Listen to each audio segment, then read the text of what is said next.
पुस्तकाचे नाव अग्निपंख, आत्मचरित्र doctor APJ Abdul Kalam, Marathi अनुवाद माधुरी शानबाग, भाग 6. भावी उपग्रहांचे उड्डाण करण्यासाठी लागणाऱ्या वाहनांची कल्पना या काळापर्यंत मूर्त स्वरूपात आणायचे ठरवले जात होते. त्यामध्ये अवकाश तंत्रज्ञानामध्ये असलेली आर्थिक सामाजिक उन्नतीची बीजे समजून आली होती. प्रोफेसर साराभाईंनी 1969 मध्ये इथेच मिळणाऱ्या साधनसंपत्तीतून स्वदेशी बनावटीचा उपग्रह तयार करायची, तो अवकाशात सोडायची आणि त्याचे जमिनीवरून नियंत्रण करायची यंत्रणा उभी करण्यासाठी योजना आखल्या.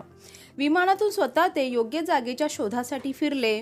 पृथ्वीच्या पूर्व पश्चिम भ्रमणाचा उपयोग करून घेण्यासाठी ह्यावेळी त्यांनी पूर्व किनाऱ्यावर अधिक लक्ष दिले. मद्रासजवळ 100 किलोमीटर अंतरावरील उत्तरेकडे असलेले श्रीहरिकोटा हे बेट त्यासाठी मुकरर करण्यात आले. मद्रास शहराएवढे आकारमान असलेले ते गाव किनाऱ्यापासून जवळ होते. तिथेच पुढे अवकाशतळ बांधला गेला. 1968 साली इंडियन रॉकेट सोसायटीची स्थापना करण्यात आली. त्यानंतर लगेच इन्कोस्पारची पुनर्रचना करून इंडियन नॅशनल सायन्स अकॅडमी या संस्थेची सल्लागार उपसंस्था म्हणून एक भाग बनवण्यात आली. तसेच इंडियन स्पेस रिसर्च ऑर्गनायझेशन हा स्वतंत्र विभाग अणुशक्ती खात्याच्या अखत्यारीमध्ये सुरू करण्यात आला. देशातील अवकाश संशोधनाची धुरा यापुढे इस्रो वाहणार होते.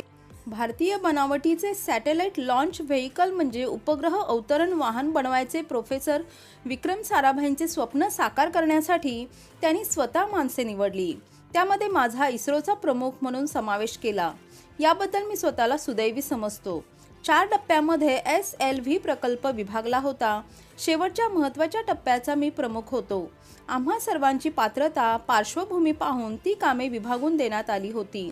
डॉक्टर वसंत गोवारीकर, श्री ME कुरूप आणि श्री AV मुथुनायगम यांच्यावर उरलेल्या 3 टप्प्यांचे काम प्रत्येकी सोपवण्यात आले होते. डॉक्टर गोवारीकरांनी वेगवेगळी मिश्रणे वापरून इंधने बनवण्याच्या क्षेत्रात आपले खास स्थान बनवले होते. श्री कुरूप यांनी अधिक शक्तिशाली प्रॉपेलंट बनवण्याच्या प्रयोगशाळा स्थापन केल्या होत्या. प्रॉपेलंटचा वापर कमाल क्षमतेने करायचे तंत्रज्ञान त्यामध्ये विकसित केले होते. मुथुनायगम यांचे कमी वेळात अधिक ऊर्जा पुरवणाऱ्या प्रॉपेलंटच्या क्षेत्रातील कार्य वादातीत होते. 4थ्या टप्प्यामध्ये या तिघांच्या एकत्रित कामाबरोबर प्रत्यक्ष बांधणी करण्यासाठी नाविन्याचा ध्यास असलेला प्रयोगशील वृत्तीचा कुणीतरी अनुभवी माणूस त्यांना हवा होता. म्हणून कदाचित माझी निवड केली गेली असावी. माझी थोडा धोका पत्करायची आणि चुकांपासून शिकत पुढे जायची वृत्ती त्यांच्या परिचयाची होती. तीच त्यांना उपयुक्त वाटली होती. कुठलीही गोष्ट परिपूर्ण करण्याचा ध्यास लागल्याशिवाय, प्रत्येक टप्प्यावर नीट निरीक्षण करून चुका पारखत दुरुस्त करत पुढे गेल्याशिवाय असे मोठे प्रकल्प पूर्णत्वाला येत नाहीत. अगदी छोट्या बारक्या तपशिलाचे नियोजन केल्याशिवाय प्रगती होत नाही. शिवाय वेळेचेही बंधन प्रत्येक टप्प्यावर आवश्यक असते. मला 4ही टप्प्यांच्या प्रत्येक तपशिलात शिरणे शक्य नव्हते. प्रशासकीय बाबींसाठी मला अनेकदा बाहेर जावे लागे. तेव्हा मी सहकाऱ्यांना उपलब्ध होत नसे. त्याला माझाही नाईलाज होता. परिणाम म्हणून प्रकल्पाला अपेक्षित असा वेग येईना. त्यावेळी प्रोफेसर साराभाईंनी एक फ्रेंच पाहुणा आमच्या भेटीसाठी आणला. आमच्या समस्या त्यांना समजू शकल्या असत्या, कारण ते पाहुणे प्रोफेसर क्युरेन फ्रान्सच्या अवकाश कार्यक्रमातील डायमॉट लॉन्च व्हेइकल्स या समकक्ष प्रकल्पाचे प्रमुख होते. ते हाडाचे व्यावसायिक व्यक्तिमत्व होते. आधी उद्दिष्टे निश्चित करायची, वेळेचे नियोजन करून प्रथम वेळापत्रक ठरवायचे आणि मग कामाच्या जबाबदारीची विभागणी, अपयशांची संभाव्यता, झालेल्या कामाचा आढावा अशी अनेक बारीक सारीक बाबींकडे त्यांनी माझे लक्ष वेधले. त्यांच्या सल्ल्यामुळे मी बरेच काही शिकू शकलो. येणाऱ्या समस्यांचा नीट अभ्यास करू शकलो. मध्ये मध्ये प्रोफेसर साराभाई नवीन काहीतरी सुचवत आणि प्रोफेसर क्युरेनेही त्यांचा आदर करत. एकमेकांच्या कल्पनांची देवघेव करण्यातून बरेच काही साध्य होऊ शकले. विशेषतः प्रकल्पाचा आकार प्रचंड असतो तेव्हा बारीक सारीक गोष्टी सहकाऱ्यांवर पूर्णतया सोपवून आपण फक्त महत्त्वाचे ते पाहावे, हा त्यांचा सल्ला मला पुढेही खूप उपयोगी पडला. माझ्या कार्यपद्धतीतील काही उजवे त्यांनीही आवर्जून उचलले. त्यांनी तसे म्हणताच प्रोफेसर साराभाई खुश झाले. SLV आणि डायमॉटच्या प्रकल्पात मूलभूत फरक होता. त्यामुळे प्रत्यक्ष कामाची देवघेव करायची तर अनेक नव्या बदलांना सामोरे जावे लागले असते. ते टाळण्यासाठी मी माझ्या सहकाऱ्यांना छोट्या मोठ्या समस्यांचे निवारण करायला उद्युक्त केले. प्रत्येक बाबतीत प्रयोगशील राहायला हवे असे सुचवले. त्यांच्या सूचना गांभीर्याने ऐकू लागलो. मी कनिष्ठांना अतिच सौजन्याने वागवतो अशी टीकाही माझ्या काही मित्रांनी केली, पण तिकडे मी फारसे लक्ष दिले नाही. कधी कधी सहकार्यांनी, वरिष्ठांनी, कनिष्ठांनी केलेल्या सूचना मी कागदावर लिहून ठेवायचो आणि काम संपल्यावर त्यावर विचार करत राहायचो. अनेकदा त्यांना हाताने सूचना लिहून देऊन तिथल्या तिथे अंमल करायला मी सांगत असे. माझी ही मिळून मिसळून काम करायची पद्धत, आम्ही एक टीम आहोत असा विश्वास वरपासून खालपर्यंत झिरपत नेत होता. अशा पद्धतीने काम करण्याची गोड फळे ताबडतोब दिसून आली. काही काळाने आमचे काम कुठवर आले आहे याचा आढावा आम्ही घेतला.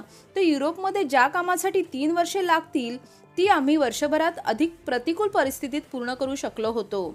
दर आठवड्याला सर्व सहकार्यांची मीटिंग घेऊन आपापल्या कामाचा अहवाल घ्यायची पद्धत वेळखाऊ असली तरी प्रत्यक्षात फायदेशीर ठरली, उपयुक्त ठरली. चर्चेतून, कल्पनांच्या देवाणघेवाणीतून नवनवे सुचत राहते आणि प्रारंभी उग्र वाटणाऱ्या समस्यांचीही उकल सोडवणूक होऊ शकते.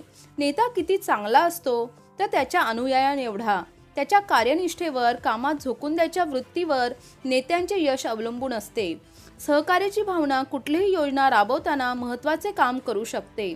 एकमेकांबद्दल विश्वास द्यायला हवा आणि घ्यायलाही हवा. लहान सहान बाबतीत सर्वांना स्वातंत्र्य द्यायला हवे. व्यवस्थापन शास्त्रातील अनेक तत्वे मी तेव्हा शिकलो. माझ्या लहानशा टीममध्ये नेतृत्व गुण असलेले काही जण होते. प्रत्येक स्तरावर अशी माणसे असतात आणि ती आपापल्या मजदुराप्रमाणे काम करतात, करून घेऊही शकतात. SLV 4 टप्प्यांच्या आरेखनात सुधारणा करून आम्ही डायमंड प्रकल्पासाठी त्याचा उपयोग होईल असे बदल केले होते. 250 किलो वजन आणि 400 मिलीमीटर व्यास होता तो वाढवून 600 किलो वजन आणि 650 मिलीमीटर व्यासापर्यंत आम्ही नेला होता. त्यासाठी 2 वर्षे सर्व टीमला खपून काम करावे लागले होते. काम पूर्ण करून त्यांना सुपूर्द करणार तेवढ्यात फ्रेंच सरकारने आपला डायमंड BC हा कार्यक्रमच रद्द केला. आता आमच्या स्टेज 4 प्रकल्पाची त्यांना गरज नव्हती. मला निराशेचा धक्का पुन्हा बसला होता. हवाई दलात नाकारलो गेलो. बेंगलोरला नंदी हॉवरक्राफ्ट बासनात गुंडाळून ठेवण्यात आले. तेव्हा निराशा पुन्हा माझ्या वाट्याला आली. त्या प्रकल्पावर माझ्या बऱ्याच अपेक्षा केंद्रित झाल्या होत्या. SLVचे बाकी 3 टप्पे पूर्ण होऊन एकत्रीकरणाला अजून 5 वर्षे अवकाश होता, पण लवकरच मी त्यातून सावरलो. डायमंड BCच्या गरजेप्रमाणे स्टेज 4 मध्ये बदल करताना मी जे कष्ट घेतले होते त्या कष्टांनी मला पुरेपूर आनंद दिला होता. तो तर कोणी हिरावू घेऊ शकत नव्हते. त्यावेळी हवाई दलाच्या राटो प्रकल्पावरही मी काम करत होतो. त्यामुळे खंत करायला माझ्यापाशी वेळही नव्हता. राटोवरती काम चालू असतानाच आमचे SLV प्रकल्पाचे थुंबा येथील कामही हळूहळू आकाराला येत होते. सर्व उपयंत्रणाची प्राथमिक तयारी पूर्ण होत आली होती. वसंत गोवारीकर, कुरू मुथुनायगम यांनी अद्वितीय प्रयत्नांनी टर्ल्स या संस्थेने रॉकेट क्षेत्रात फार मोठी उडी मारायची तयारी केली होती.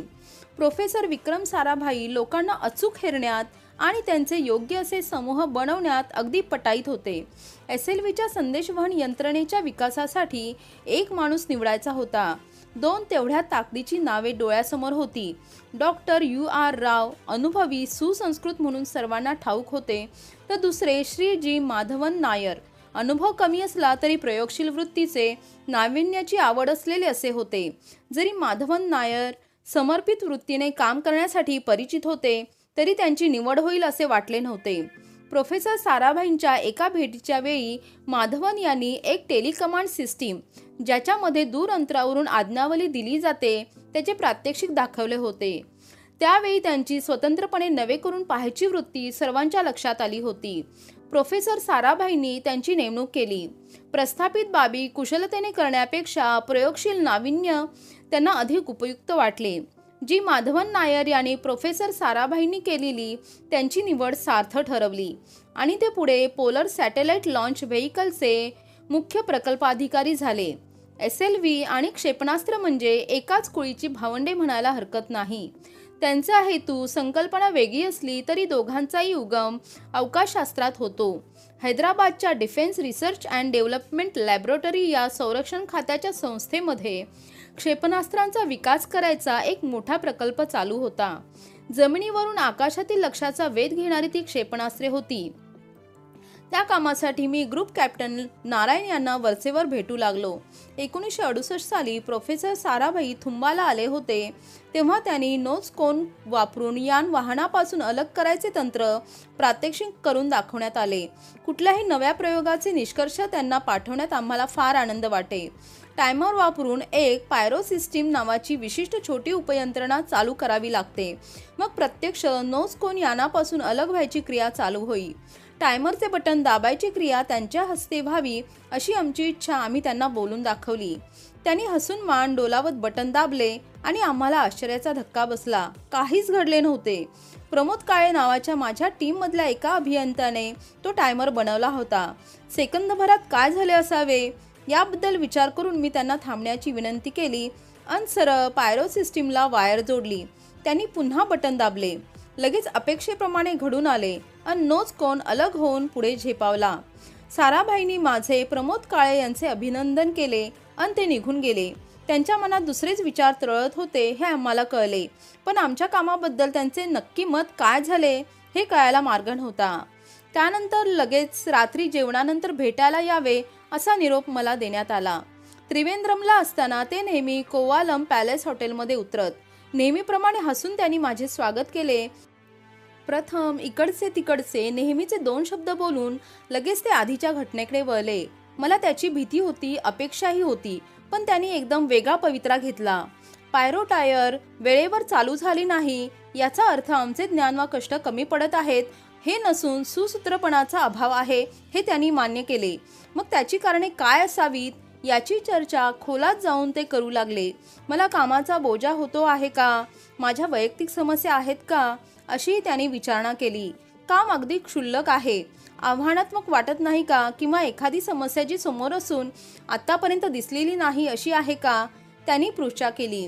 मग चर्चेअंती ते मुख्य कारणाकडे वळले. आमचे सर्व प्रयोग कामे वेगवेगळ्या ठिकाणी चालत होती. एका प्रयोगशाळेत पायरो सिस्टीम, दुसरीकडे इलेक्ट्रिकल काम, तिसरीकडे प्रत्यक्ष बांधणी, तर डिझाईनचे चौथीकडे. शिवाय प्रत्येक विभागाच्या वेळापत्रकात पुढे मागे व्हायचे. जागेच्या वेळेच्या फरकामुळे प्रत्येक ठिकाणी सहभाग घेणे मला शक्य होत नसे. मग एकत्रीकरण, परीक्षण यामधील सुसूत्रतेत त्रुटी राहत. पहाटेपर्यंत चाललेल्या त्या चर्चेअंती स्वतंत्र रॉकेट इंजिनिअरिंग सेक्शन उभारायचा निर्णय घेण्यात आला. संस्थेच्या पातळीवर असो वा वैयक्तिक स्तरावर चुकांमुळे यश दूर जाते हे खरेच आहे.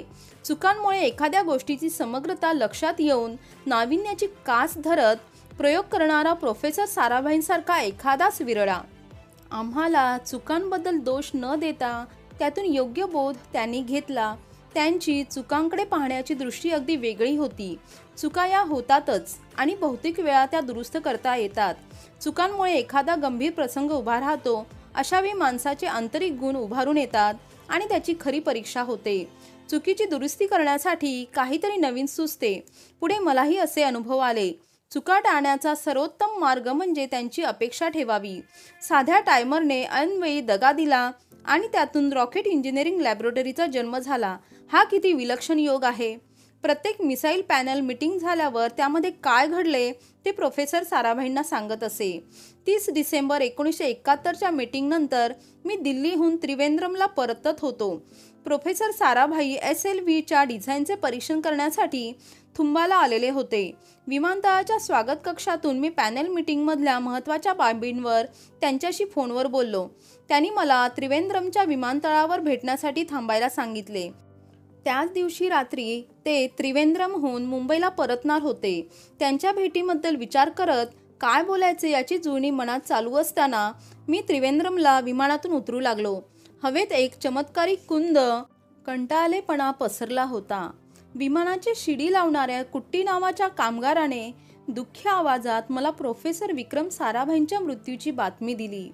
काही तासांपूर्वी हृदयविकाराचा तीव्र झटका येऊन त्यांची प्राणज्योत मालवली होती. मला जबरदस्त धक्का बसला. मी त्यांच्याशी फोनवर बोललो. त्यानंतर तासाभरातच तो दुर्दैवी प्रसंग ओढवला होता. माझ्या वैयक्तिक दुःखापेक्षा भारतीय विज्ञान जगताचे त्यांच्या मृत्यूने झालेले नुकसान कधीही भरून न येण्यासारखे होते. ती संपूर्ण रात्र त्यांचे पार्थिव अंतिम क्रियेसाठी अहमदाबादला नेण्याची तयारी करण्यात गेली. 1966 ते 1971 या 5 वर्षाच्या कालावधीत जवळजवळ 22 अभियंते आणि संशोधक प्रोफेसर साराभाईंच्या निकट राहून काम करत होते. त्यातील प्रत्येकाने नंतर देशाच्या महत्त्वाच्या वैज्ञानिक प्रकल्पांची जबाबदारी उचलली. प्रोफेसर साराभाई एक थोर संशोधकच नव्हे तर फार कुशल संघटक आणि नेता होते. त्यांच्या हाताखालच्या लोकांना सांभाळून घ्यायचे, रुजू व्यक्तिमत्व प्रसंग व्यक्त व्हायचे असा एक प्रसंग माझ्या आठवणीत कोरलेला आहे. दर 2 महिन्यांनी SLV3च्या प्रगतीचा कार्याचा ते आढावा घेत. जून 1970 मध्ये 4ही टप्प्यांचे त्यांच्यासमोर माहितीसह प्रात्यक्षिक व्हायचे होते. पहिली 3ही प्रात्यक्षिके व्यवस्थित पार पाडण्यात काहीही अडचण आली नाही. मी 4थ्या महत्त्वाच्या टप्प्याचा प्रमुख होतो. शेवटी माझ्या 5 सहकाऱ्यांची ओळख करून देत त्यांनी मला काय आणि कशी मदत केली ते सांगून त्यांनी केलेले काम मी त्यांना सादर करायला सांगितले. प्रत्येकाने आपापला भाग चोखपणे अधिकारवाणीने सादर केला. मग चर्चेच्या वेळी मी त्यांना देखील भाग घ्यायला लावला. प्रात्यक्षिक पूर्ण झाल्यावर प्रकल्पाच्या प्रगतीबद्दल समाधान व्यक्त करण्यात आले. प्रोफेसर साराभाईंबरोबर काम करणारा एक वरिष्ठ संशोधक एकाएकी उठून उभा राहिला आणि मला उद्देशून म्हणाला, तुमच्या प्रकल्पाचे सादरीकरण उत्तम झाले. तुमच्या प्रत्येक सहकार्याने आपापली जबाबदारी व्यवस्थित निभावलेली आहे. मग तुम्ही या प्रकल्पात काय केले आहे? प्रोफेसर साराभाईंचा चेहरा क्षणभर अडचणीत आल्यासारखा झाला. चटकन त्यांच्याकडे वळून ते म्हणाले, इतक्या मोठ्या गुंतागुंतीच्या प्रकल्पाच्या प्रमुखाचे प्रशासन म्हणजे काय याची कल्पना तुम्हाला असायला हवी. आत्ताच आपण एक उत्तम उदाहरण पाहिले. टीमवर्कने काम किती उत्तम प्रकारे करता येते हे आणि दाखवून दिले. माझ्या दृष्टीने गटप्रमुखाने माणसांना एकत्रित ठेवणे, त्यांच्या सुसंवाद राखून काम करायला लावणे अधिक महत्त्वाचे आहे आणि कलामनी ते करून दाखवले आहे. माझ्या नजरेसमोर प्रोफेसर साराभाई हे भारतीय विज्ञान क्षेत्रातील महात्मा गांधी आहेत. अनुयायांमध्ये नेतृत्व गुण उत्पन्न करणारे, त्यांना कल्पनेसाठी कामासाठी प्रोत्साहित करणारे असे त्यांचे विरळा व्यक्तिमत्व होते. त्यांच्यानंतर काही काळ प्रोफेसर MGK मेनन यांनी इस्रोचा अतिरिक्त भार सांभाळला. मग प्रोफेसर सतीश धवन यांनी इस्रोचे प्रमुख म्हणून सूत्रे हातात घेतली. थुंबा येथे कार्यरत असलेले सर्व विभाग, टर्स, space science and technology centre, rocket fabrication facility, propellant fuel complex सर्वांचे एकत्रितकरण करून त्याला विक्रम साराभाई स्पेस सेंटर असे नाव देऊन त्या थोर संशोधकाला मानवंदनेचे एक फूल वाहण्यात आले. या सर्व पसाऱ्याचे ते जनक होते. सुप्रसिद्ध धातू अभियंता डॉक्टर ब्रह्मप्रकाश या संस्थेचे पहिले प्रमुख झाले. आमची राटो सिस्टीम 8 ऑक्टोबर 1972ला उत्तर प्रदेशातील बरेली येथील हवाई दलाच्या केंद्रावर प्रत्यक्षात वापरली गेली. सुखोई 16 हे जेट विमान 2 किलोमीटर धावून उडण्याऐवजी 66 राटोमीटर वापरून 1200 मीटरवर यशस्वी उड्डाण करू शकले. एअर मार्शल शिवदेव सिंग आणि त्यांचे विज्ञान सल्लागार श्री BD नागचौधरी त्यावेळी हजर होते. 4 कोटी रुपयांचे परकीय चलन वाचवल्याबद्दल त्यांनी आमचे अभिनंदन केले. प्रोफेसर साराभाईंमध्ये उद्योजकतेचा, देशप्रेमाचा आणि संशोधन वृत्तीचा जो दुर्मिळ मिलाप झाला होता त्याला अशी मधुर फळे आली. अवकाश संशोधनाचा पाया घालतानाच प्रोफेसर साराभाईंनी अनेक पूरक उद्योगधंद्यांना सुरुवात केली होती. उद्योगांचा पाया नसेल तर वैज्ञानिक संशोधनाचा डोलारा सशक्त, सक्षम बनू शकत नाही. साराभाई केमिकल्स, साराभाई ग्लास, साराभाई गायकी लिमिटेड, साराभाई मर्क लिमिटेड, साराभाई इंजिनिअरिंग ग्रुप ही त्याची काही उदाहरणे होत. त्यांच्या स्वस्तिक ऑइल मिल्स या उद्योगाने तेल क्षेत्रात अनेक प्रकारच्या तेलबियांपासून उत्पादन करायचे मूलभूत काम केले. त्यापासून साबण, सौंदर्य प्रसाधने यांसारखे उद्योग पुढे फोपावले. त्यांच्या स्टँडर्ड फार्मास्युटिकल्स या उद्योगाने पेनिसिलिनचे उत्पादन सुरू केले आणि करोडो रुपयांचे बहुमूल्य परकीय चलन वाचवले. त्याचप्रमाणे राटोच्या उत्पादनाने उद्योग क्षेत्रात एक नवी दिशा खुली केली. सैन्य दलासाठी लागणारे सर्व साहित्य देशांतर्गत बनवले गेले आणि करोडो रुपयांचे परकीय चलन वाचले. आमच्या संपूर्ण प्रकल्पाला 25 लाखांपेक्षा अधिक खर्च आला नव्हता.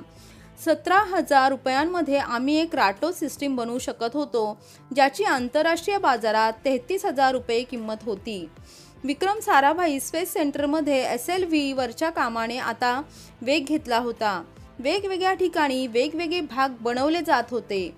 माणसे नेमून त्यांना प्रशिक्षण दिले जात होते. वेळेचे घटकांचे नियोजन केले जात होते.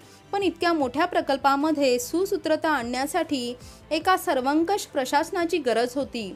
प्रोफेसर धवन आणि डॉक्टर ब्रह्मप्रकाश यांनी संयुक्तपणे माझी या कामासाठी निवड केली. सर्वप्रथम मला दिलेल्या वेळेमध्ये घटक प्रकल्पांचे नियोजन करणे भाग होते. सभोवती डॉक्टर गोवारीकर, मुथुनायगम कुरूप यांसारखे अनुभवी वैज्ञानिक होते. ईश्वरदास, अरवमुदन यांच्यासारखे कुशल प्रशासक होते. मग माझी निवड कोणत्या निकषावर झाली? न राहून एकदा मी डॉक्टर ब्रह्मप्रकाश यांच्याकडे या संदर्भात उच्चार केला. त्यांनी म्हटले, दुसऱ्याच्या बलस्थानाचा तुम्ही विचार करू नका. तुलना तर नकोच. त्यांच्याकडून उत्तम काम करून घेण्यासाठी लक्ष केंद्रित करा. कदाचित माझे संघटन कौशल्य त्यांना महत्त्वाचे वाटले असेल. पुढे ते म्हणाले, प्रत्येक केंद्रात काय चालले आहे त्यामध्ये जास्त लक्ष घालू नका, तर एकत्रीकरण, सुसूत्रबद्धता हा प्रमुख मुद्दा डोळ्यासमोर असू द्या. प्रत्येकजण आपापले काम समर्थपणे, स्वतंत्रपणे करतील. SLVच्या कार्याला खूप जणांचा हातभार लागला आहे, तेव्हा तुम्हाला अतिशय संयमाने, सहनशीलतेने या सर्व लोकांना सांभाळून प्रकल्प पुढे न्यायचा आहे, वेळेत पुरा करायचा आहे. मला माझे वडील कुराणातले दाखले देत त्याची आठवण झाली. कोण बरोबर, कोण चूक, कोण उजवा, कोण डावा हे काही स्वयंभूपणे ठरत नाही, तर एकमेकांच्या तुलनेने त्याची परीक्षा होते, प्रतवारी ठरते. तेव्हा माणसाने संयम बाळगावा. अशा प्रकारच्या सुसूत्रीकरणाच्या कामात येणाऱ्या अडथळ्यांची मला कल्पना होती. टीम सहित काम करणारे नेते दोन प्रकारच्या मनोवृत्ती दर्शवितात. एकासाठी काम ही प्रमुख प्रेरणा असते, तर दुसऱ्यासाठी काम करणारे अधिक महत्त्वाचे असतात. काही जण या दोघांमधील प्रवृत्ती दर्शवतात, तर काही दोन्ही घटकांच्या पलीकडे असतात. मला काम आणि काम करणारे या दोन्ही बाजूंना न चुकता सुवर्णमय गाठायचा होता. दोघांनाही एकत्र घेऊन पुढे जायचे होते. सर्व विभाग प्रमुखांसाठी मी एक चित्रमय आदर्श स्वतः समोर ठेवला होता. प्रत्येक प्रमुख हा काम करता करता दुसऱ्याला सहाय्यभूत होईल, आपल्या अनुभवाने दुसऱ्याला श्रीमंत करेल, समस्यांची चर्चा करून त्यावरती उत्तरे शोधली जातील आणि एकत्रित काम करण्यातील आनंद सर्वांच्याच वाट्याला येईल. SLVच्या प्रकल्पाची प्राथमिक उद्दिष्टे आरेखन, विकास आणि प्रत्यक्ष कार्य अशी नेहमीच्या प्रक्षेपक वाहनाची असतात तशी होती. त्याचा प्रत्यक्ष उपयोग करून 40 किलो वजनाचा उपग्रह पृथ्वीपासून 400 किलोमीटर अंतरावर आम्ही फिरत ठेवू शकलो असतो. सर्वप्रथम पायाभूत उद्दिष्टे निश्चित केली. प्रथम एक रॉकेट मोटर बनवायची होती.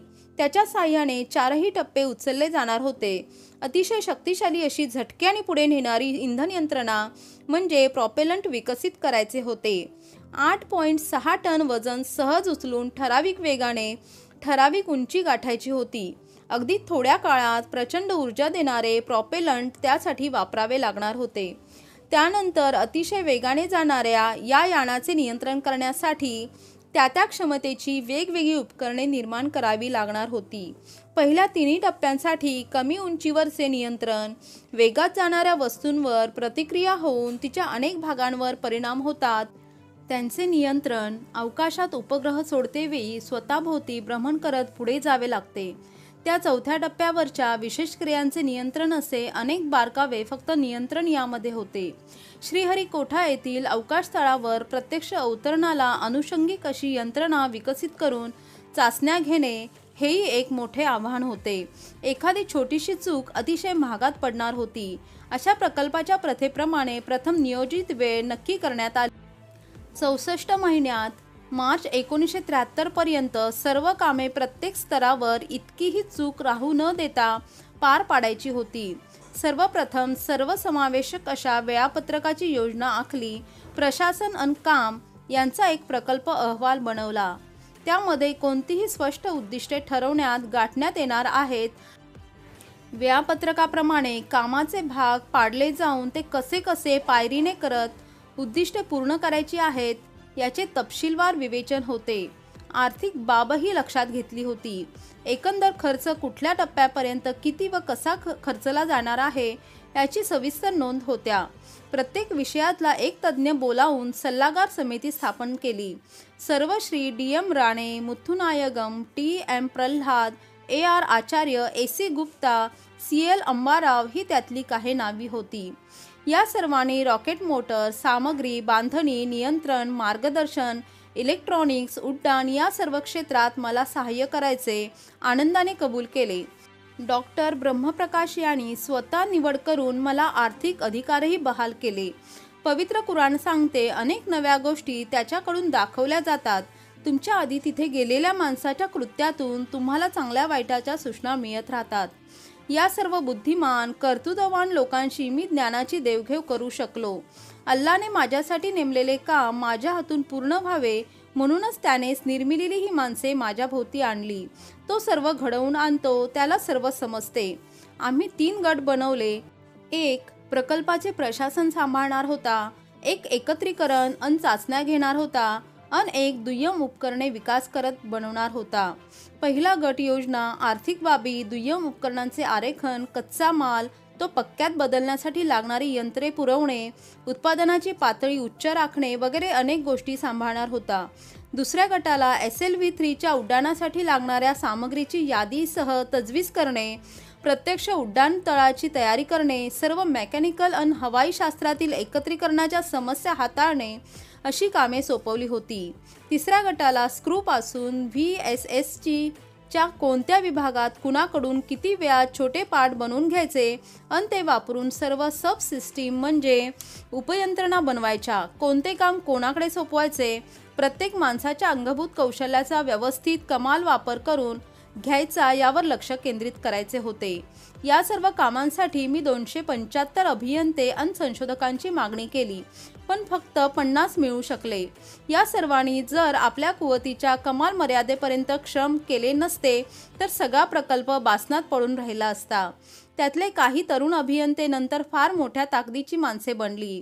MS.R. देव, G. Madhavan Nair, S. Srinivasan, U.S. Singh, सुंदर राजन, अब्दुल मजीद, वेदप्रकाश संदलास, नबुंद्री शशिकुमार, शिशुधनी पिल्ले अशा अनेक अभियंत्यांनी स्वतंत्रपणे उत्कृष्ट काम केलेच, पण एक टीम म्हणूनही फार चांगले काम केले.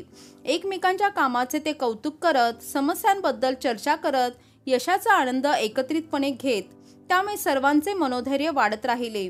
कधी अपेक्षित परिणाम मिळाले नाहीत तर कधी नाउमेद झाले नाही. एकमेकांच्या तरुण सहवासात उत्तेजन मिळत राहिल्याने नैराश्य झटकन दूर होई आणि पुन्हा नव्या उत्साहाने कामाला जुंपून घेणे शक्य होई.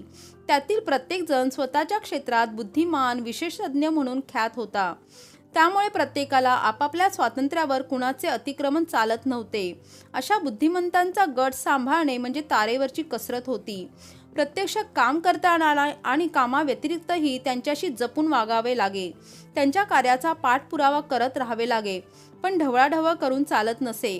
कामाव्यतिरिक्त त्यांच्यावर विश्वास टाकून पुढच्या कामासाठी त्यांना प्रवृत्त करावे लागे.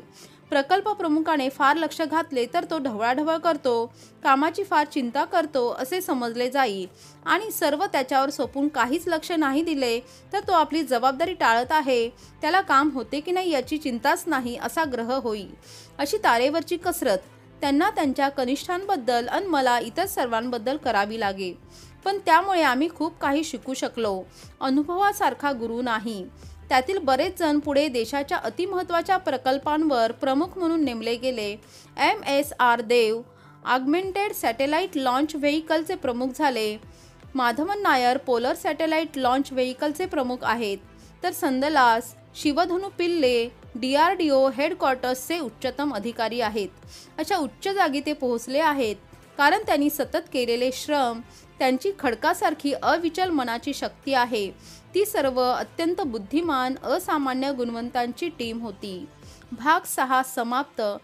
माझे वाचन आवडल्यास व्हिडिओला लाईक आणि शेअर करा. यांसारख्या अनेक कथा, कादंबऱ्या आणि आत्मचरित्रे ऐकण्यासाठी चॅनलला सबस्क्राईब करा. आपले मौल्यवान मत कमेंट सेक्शनमध्ये लिहा. थँक्यू.